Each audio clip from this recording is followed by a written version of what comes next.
In which kind of country will you want your children to be? This is the question. It is not about you and me. It is about them. This is intergenerational.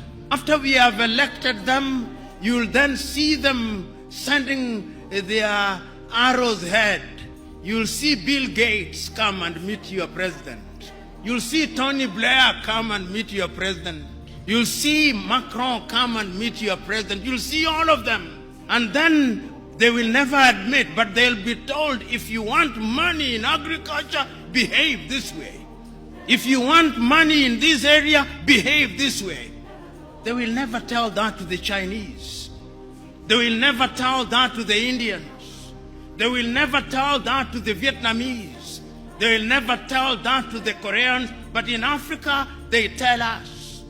That is why, as I speak to you now, under this new scramble, the IMF and the World Bank are back, telling you who to hire in your universities, what to sell and what not to sell. It is a sad situation. So today, as I look at Africa in that new scramble, the Chinese are here, the Turks are here, the British are here, the French are here, the Qataris are here, the Americans are here. This time round, they are so subtle that we don't even recognize them, but they control us. What are we going to do about it? In order to develop, we must do something. It has also been demonstrated that it can be done. I've traveled across this continent and I've seen that development is possible. You go to Rwanda now. They are demonstrating that it can be done. Go to Kigali now. See what they are doing in the health sector in their own small way. See how they are collaborating in the area of mobile telephony in their own small way. It can be done. I've been to Botswana and I've seen what they are doing in their own small way.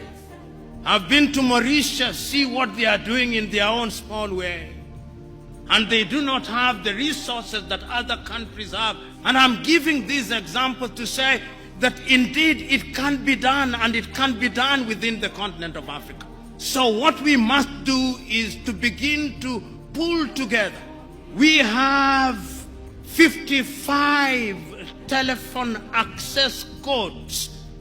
Nigeria 234, Ghana 233, Kenya 254, Tanzania 255, Uganda 256, Zambia 260, Zimbabwe 263. How can we, in this day and age, you cross into Benin, you cross into Togo, you cross into Guinea-Bissau, you have a different internet connectivity. Why can't Africa have a single satellite and a single telephone code, so that when I travel from Mogadishu in Somalia to Dhaka in Senegal, like the Chinese do, like the Americans do, like the Indians do, we can have the same, because communication is critical to development.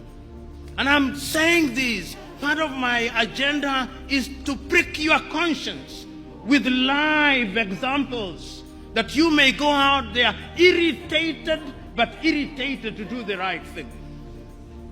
And I'm suggesting that indeed, when we talk about development, this is what we must do. Is Africa conscious of her state? Yes, Africa is conscious. This is what makes me happy. That after all these analysis, it appears to me that Africans have now recognized that going forward, we can only defeat the conspiracies, we can only have development as we are talking about it by working as a team. It is only through industrialization that we are going to be manufacturers in all sectors. Make unity attractive. Because if you don't make it attractive, we will separate, and that will make us weaker. You are here, maximum 40 years, you will have gone upstairs. But after 40 years, in which kind of country will you want your children to be? This is the question. It is not about you and me. It is about them. This is intergenerational. Africa must change. Africa can change. And it can only change if we change our minds. And our minds we must change.